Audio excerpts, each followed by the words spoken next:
Capture this on film because my dog sits so weird.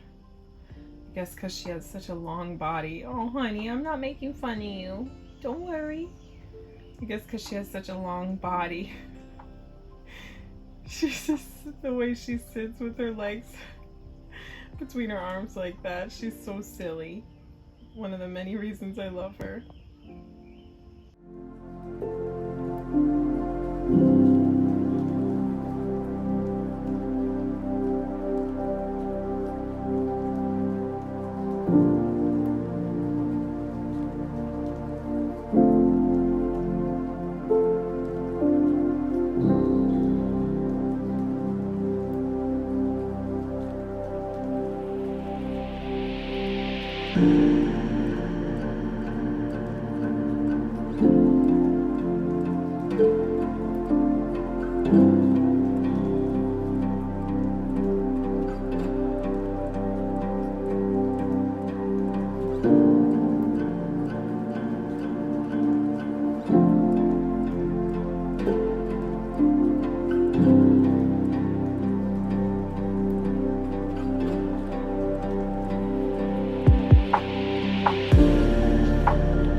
So this is our fridge. We have a lot of cute little magnets that I got made on like Shutterfly.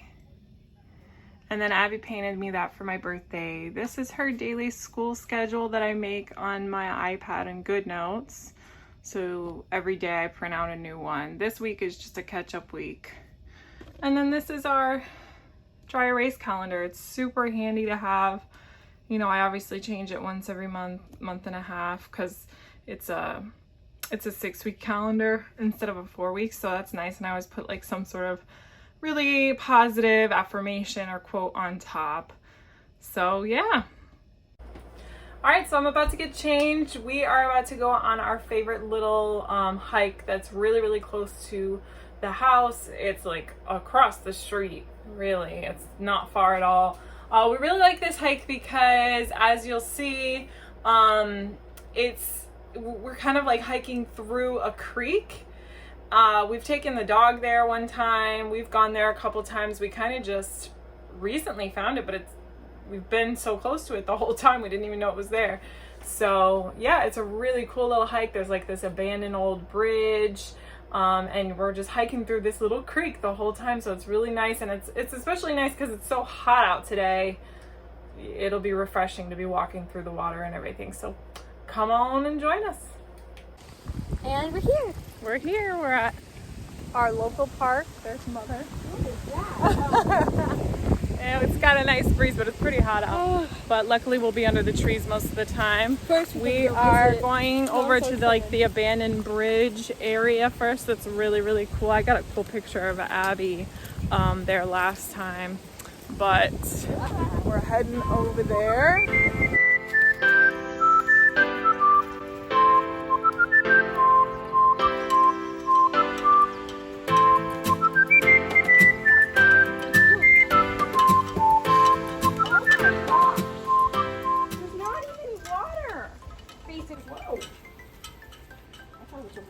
This is why it says stay off the bridge. You can see all the broken little pillars everywhere. But I think it's like the teenage hangout spot. It's cool with all the graffiti. Normally this is a lot fuller. Or Florida's in like a drought right now, which is so strange for this time of year. And now the animals don't really have as much to drink or anywhere to go. So hopefully we get some rain soon.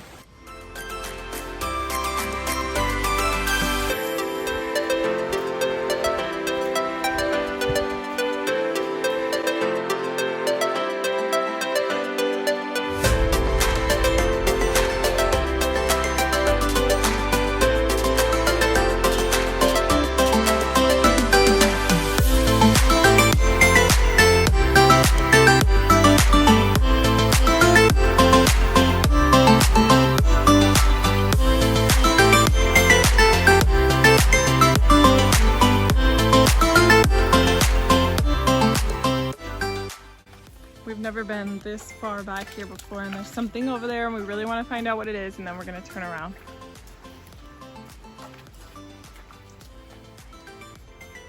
It looks like a buoy or like an inflatable barrier of some sort, but I have no idea. That's a really deep crevasse. Is it still called a crevasse when it's not ice? No, it's still called a crevice. It's so creepy. I know. If you fall down there, I don't know if you're coming back. Yeah, it's not that deep. I'm pretty sure.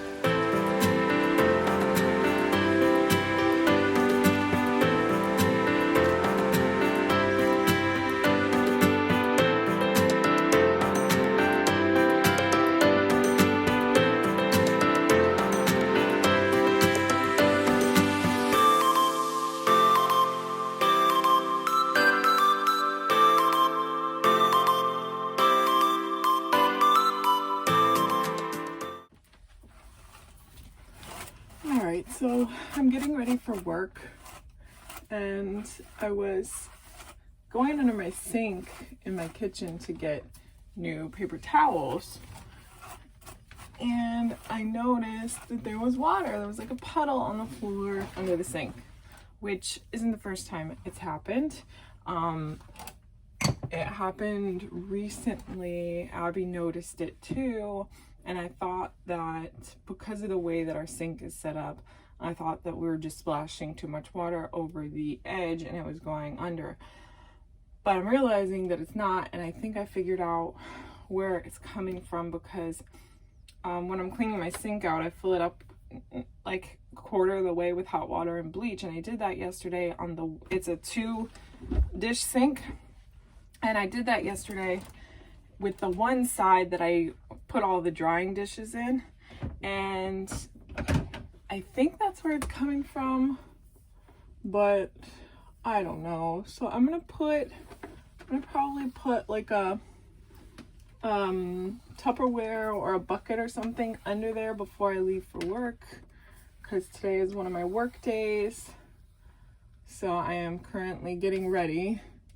But yeah, I think I'm gonna put like a Tupperware under there to see if that helps. And then I think when I get home, I'll just fill up that side again and try to sit under there and observe where it's coming from, at least, so that I can figure that out and fix it, because I don't want any rot from the floors being wet or from the cabinets getting wet, because that's really annoying. So yeah, that's what's going on today. I told you, it's not all butterflies and roses living in an RV. Things happen just like in any other house, and you gotta kind of work with it. So that's where we're at, and I'll pick up with you guys when I get home from work.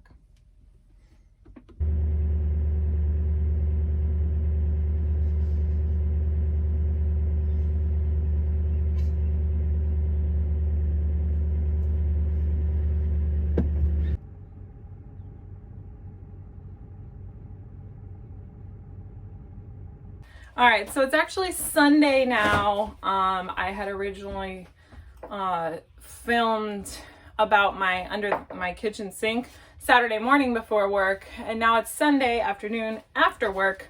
But my dad actually helped me check out under the sink. RVs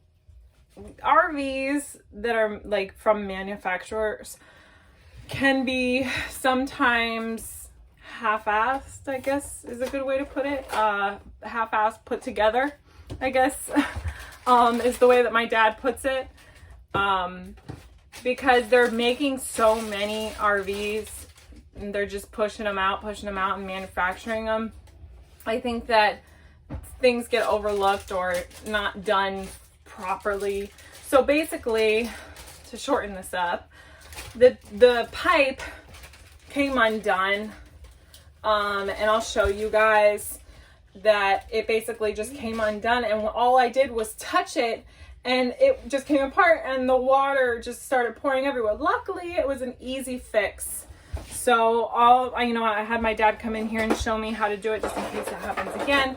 But basically, there's like a plastic like nut that needs to be able to move before you can screw it back on, and then the gasket was stuck inside the pipe.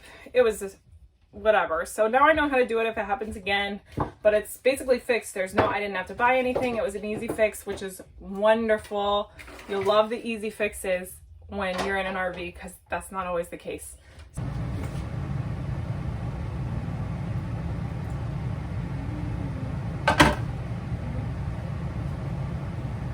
All right, pastry chef Abby, what's the plan for your cakes here? First I got them cool, and then I'm going to decorate it with strawberry Hold icing. it up, because nobody can see it. Strawberry icing at the bottom, or on the at the base, or the just gonna be covered, first, like the layer, covering it with the strawberry. This one's I'm gonna dye it maybe 2 different colors, and then do my little trick. You use saran wrap and put it inside of a piping bag, and it turns into 2 different really cool colors. So Can't wait to see.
decision to start looking into foraging, plants in the wild in Florida.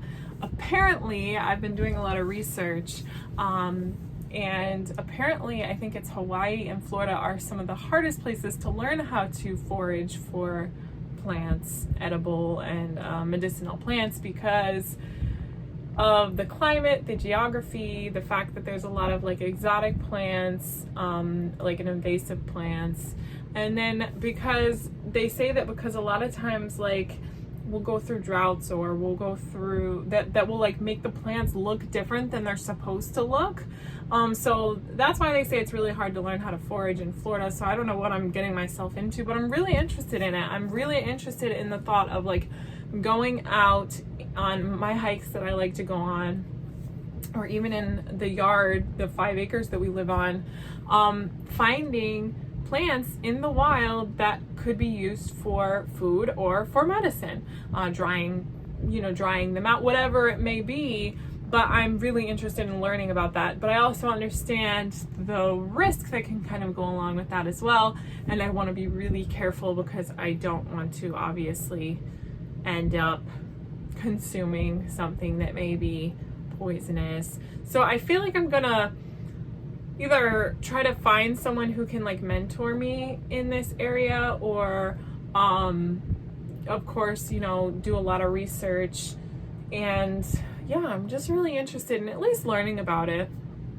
It may not be something that I end up continuing to pursue, but I really like the thought of being able to get the things, they're using the resources that God or the universe gave us for our own health, or for our own, medicine in a way. So it's kind of what I'm thinking lately. So we'll see how it pans out.